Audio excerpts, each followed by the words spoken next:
Greater Noida के software engineer युवराज की मौत का मामला अभी ठंडा भी नहीं हुआ था और प्रशासन की लापरवाहियों की वो पोल खोल रहा था। लेकिन ऐसा ही एक मामला देश की राजधानी दिल्ली में भी देखने के लिए मिला।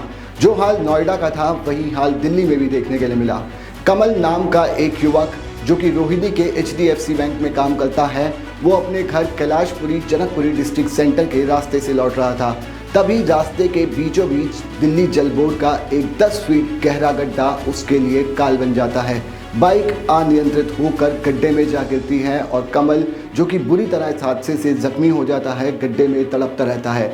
कुछ देर बाद आसपास के लोग वहां पहुंचते हैं और कमल को किसी तरह पुलिस की और प्रशासन की मदद से गड्ढे से बाहर निकालते हैं, लेकिन जैसे ही उसे अस्पताल ले जाया जाता है उसकी मौत हो जाती है।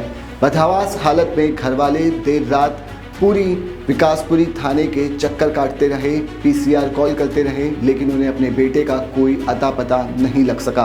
प्रशासन की घोर लापरवाही यहाँ पर उजागर हो रही है। पुलिस को सुबह 8:03 पर एक युवक के गड्ढे में गिरे होने की PCR कॉल मिलती है, लेकिन जब तक युवक को अस्पताल लेके जाया जाता है तब तक उसकी मौत हो जाती है। दिल्ली जल बोर्ड का सड़क के बीचों बीच खुदा 10 फीट से भी ज़्यादा गहरा ये गड्ढा युवक के लिए काल बन जाता है। युवक अपने काम से रोज़ाना की तरह घर लौट रहा था। 11 बजे के आसपास का समय था। 15 मिनट पहले ही उसकी अपने दोस्त से बात हुई थी और उसने अपने दोस्त को बोला था कि वो जल्द ही पहुंच रहा है। किसी को क्या पता था कि प्रशासन की लापरवाही के चलते ये कॉल कमल की जिंदगी की आखिरी कॉल साबित होगी।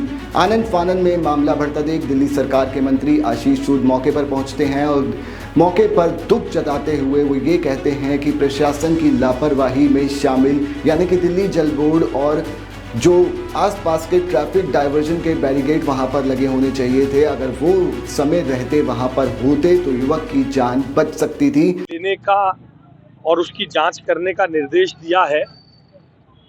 अगर किसी की कोई कमी पाई जाएगी तो उसको बख्शा नहीं जाएगा, मगर इससे जो दुखद घटना हुई है उसकी पूर्ति नहीं होगी।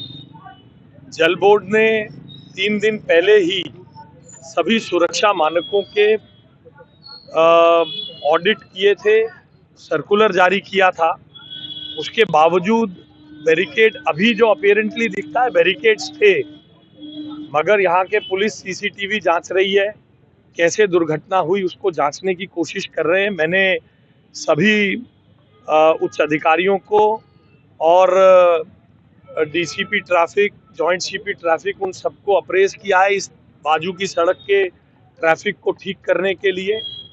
और इन सब के बाद भी अगर जांच में ठेकेदार या जल बोर्ड के किसी अधिकारी की कोई भी कमी पाई जाएगी इस साइट पर काम करने में सुरक्षा मानकों का ध्यान रखने के लिए, उनमें से किसी को भी बख्शा नहीं जाएगा।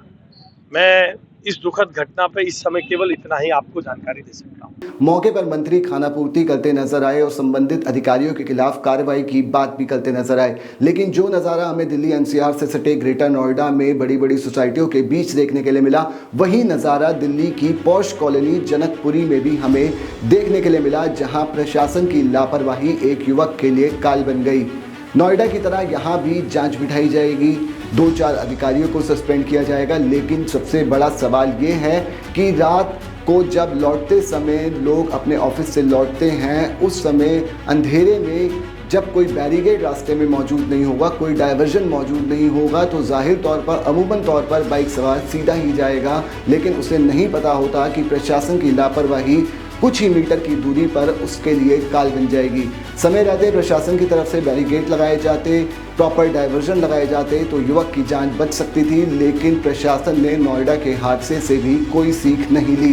दिल्ली में न जाने ऐसे कितने मौत के गड्ढे खुदे पड़े हैं जो प्रशासन की लापरवाही की चीख कर दुहाई दे रहे हैं, लेकिन सरकार अपनी स्कीमों और वाहवाही और प्रमोशन से फुर्सत पाए तो इन सब पे ध्यान लगाकर जनता के लिए काम कर पाए।